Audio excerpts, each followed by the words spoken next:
This is Radio Free Flint. You're listening to Arthur Bush, your host, and we have as a guest today Sarah Carson.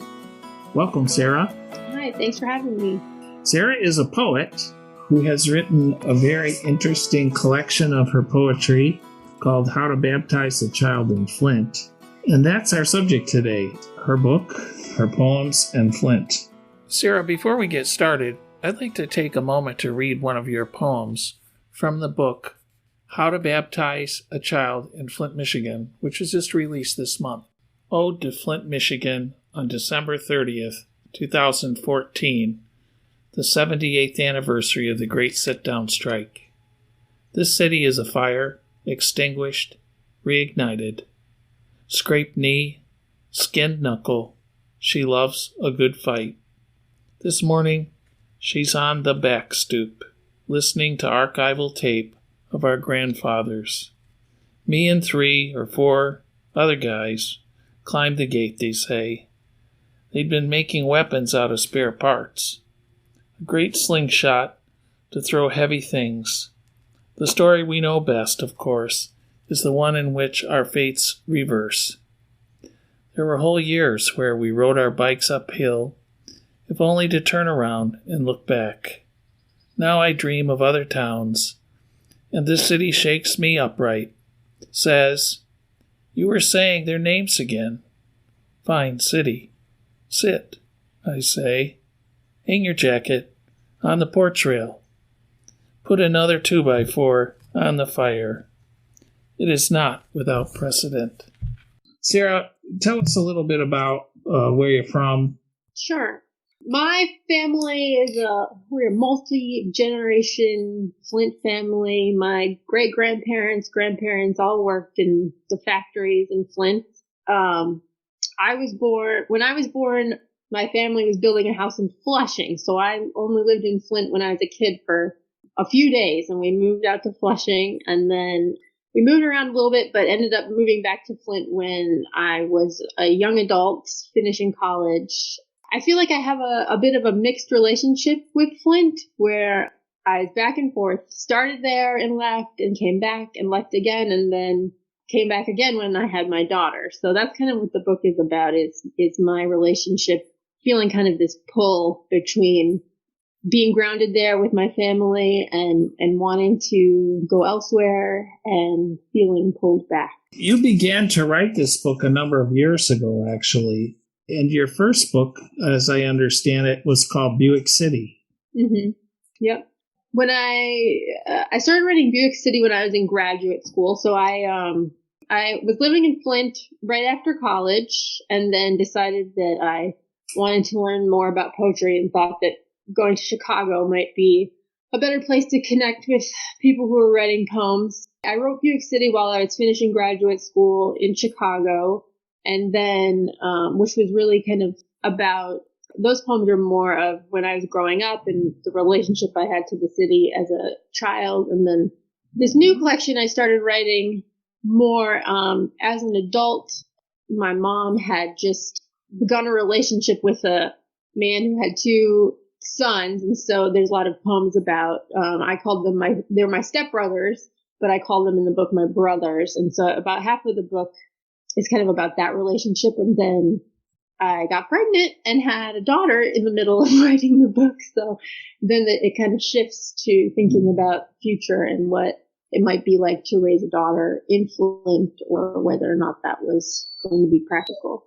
The title of the book is quite interesting. It's How to Baptize a Child in Flint, Michigan. I mean, when I first saw this title, I never thought about the obvious. Tell us about how you got to this title and what it was that inspired that title. Yeah, so I actually stole the title. I was at a writing conference and came across a poem by a pastor named Liv Larson Andrews, who I kind of knew peripherally. I worked for the ELCA, the Evangelical Lutheran Church in America, for about 10 years, on and off. And so I kind of knew her through that because she's a Lutheran pastor, but I saw she had written this poem called How to Baptize a Child in Flint, Michigan, which was, her poem was about thinking what a pastor in Flint, Michigan might have to do to go get fresh water for a baptism during the water crisis. And when I saw the poem, I knew she wasn't from Flint, and I wanted to write my own version, thinking about, my mother and my stepbrothers who were living through that situation, even while I was in Chicago, and what it might mean to explain the situation to one of my younger brothers.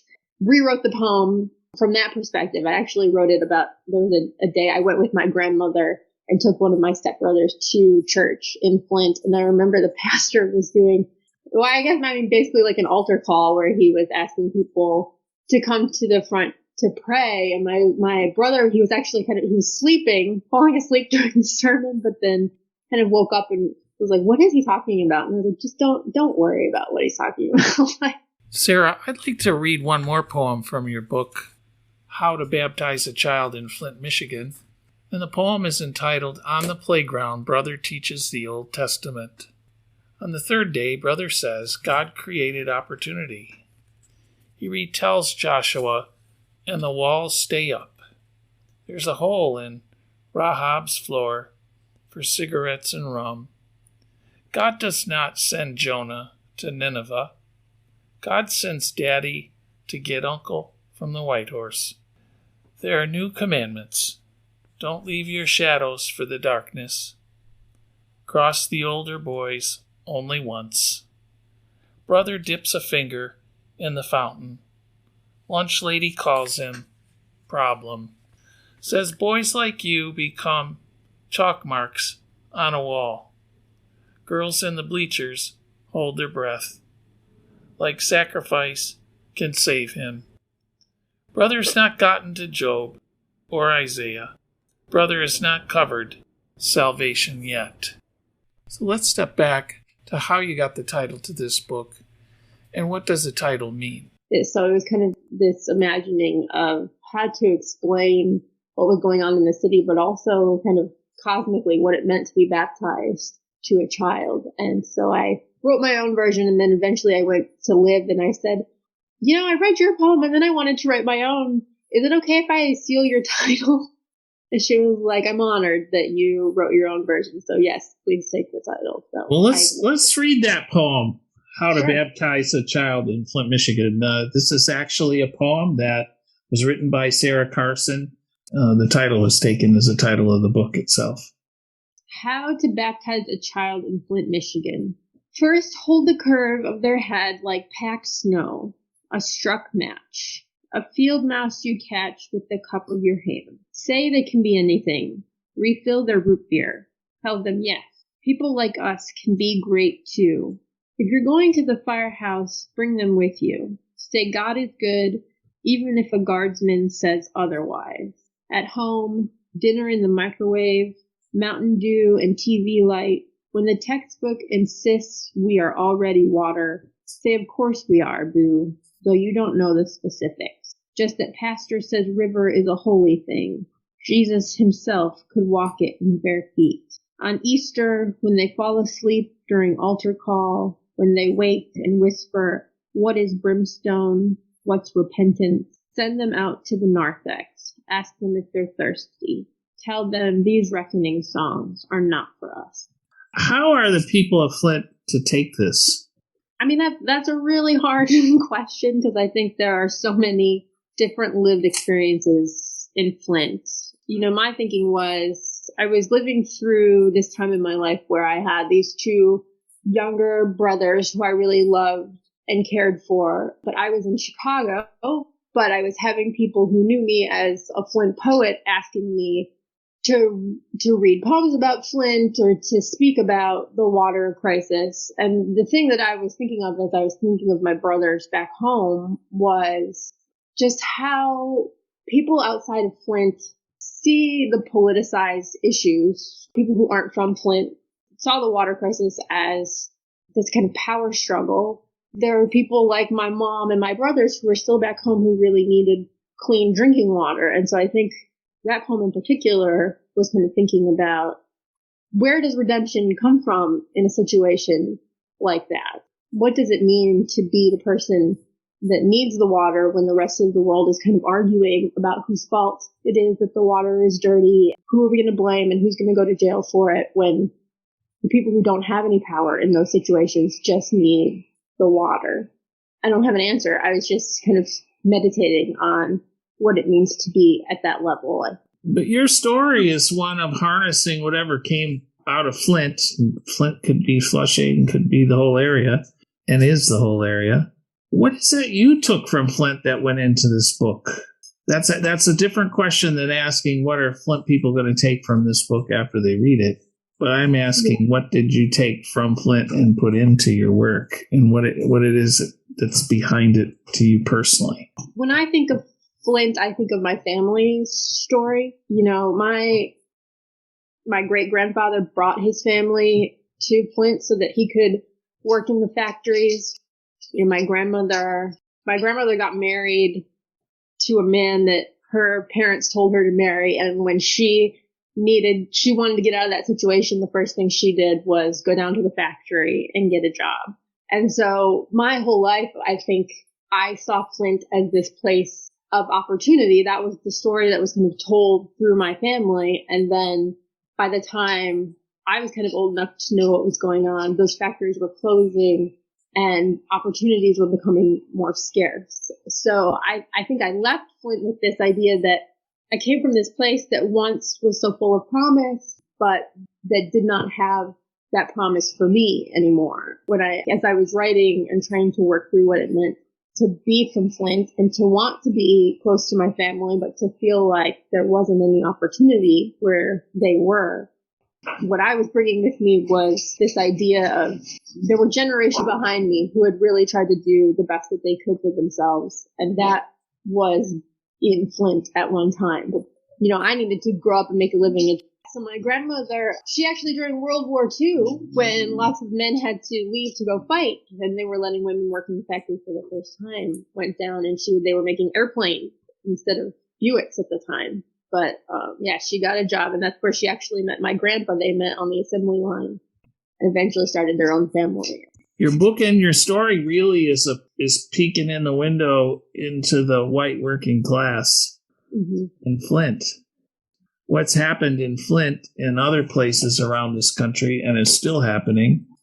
And that story is one of opportunities lost and solutions not found and help not brought.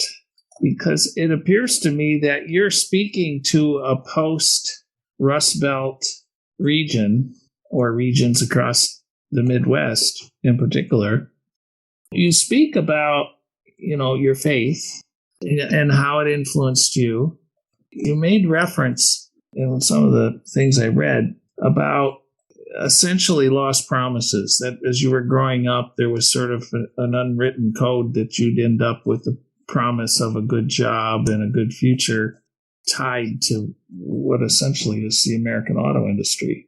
Tell us about your feelings about that. The fact that you listened to this preaching about, you know, the American industrial values, as you titled it, which were individualism and self-reliance. And then you went on to speak about how it was buttressed by your church experiences or your Christianity, your belief in Christianity. I find that fascinating.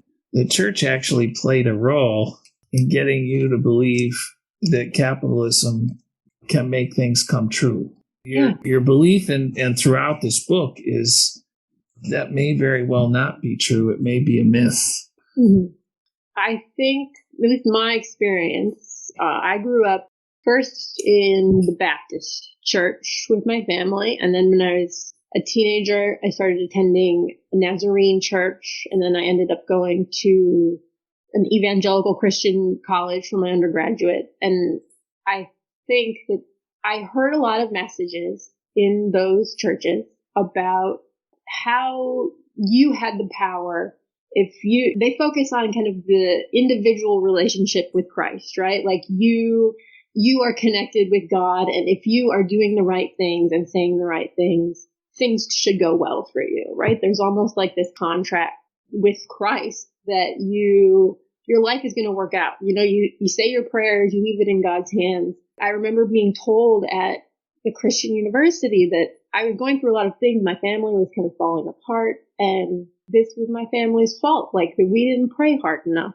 I think that there's some of that same message running through the idea of the Rust Belt and the factories closing. That heard people say, you see people holding signs asking for change, and you say, well, why don't you just get a job? Why don't you just work harder?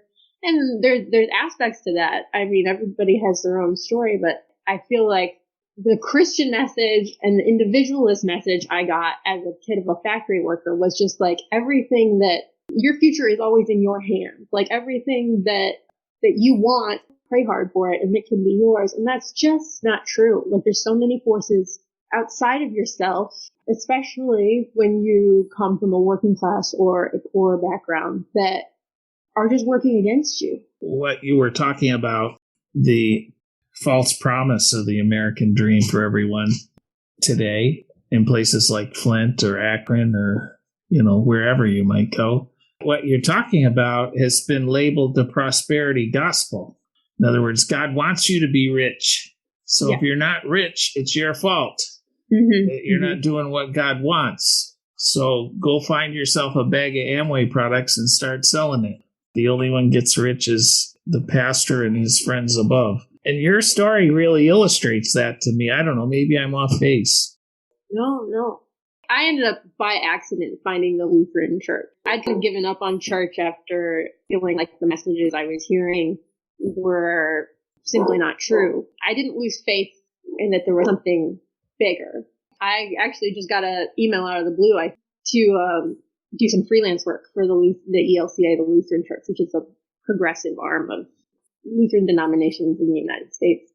It was the first time that I kind of saw that you could think about faith differently, that it wasn't about what you did that made the world shape up around you, but that there was a thing called grace and mercy, and that what was happening to people was not their fault. Especially like the poem that I just read.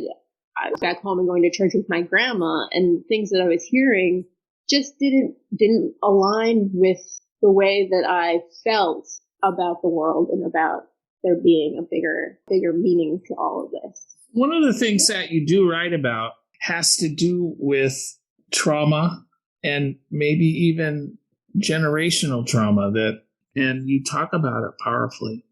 I've had the occasion to interview some other poets, and they write about Flint as you have, and they're drawn to this whole notion of trauma in the city. I don't know why that is. Maybe you can explain that. I don't think of trauma and poetry all in the same sweep. I mean, that obviously is something you've taken from your beginnings and brought to this poetry and your writings and how you believe and how you see the world. Can you talk about that a little bit? Yeah.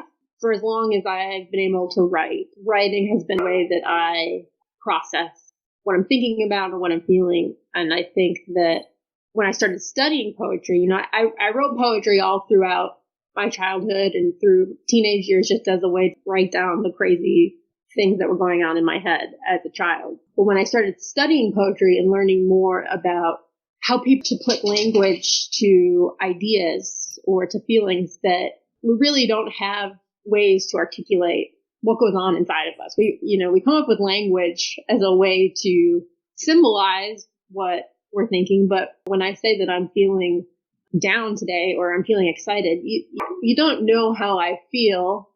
The way that I feel might not be exactly the way that you feel about a particular situation. And so I think poetry is a way to try to find the images, the ideas that can really try to communicate what you've been through. And for me, the process of finding that language, I feel like healing is like a trite way to say it, but it helps me understand how I got to the place that I am. And unfortunately, in my family, that has meant a lot of difficult challenges. To write about them and to find the right language to represent them has been a way for me to kind of make peace with the things that I've seen.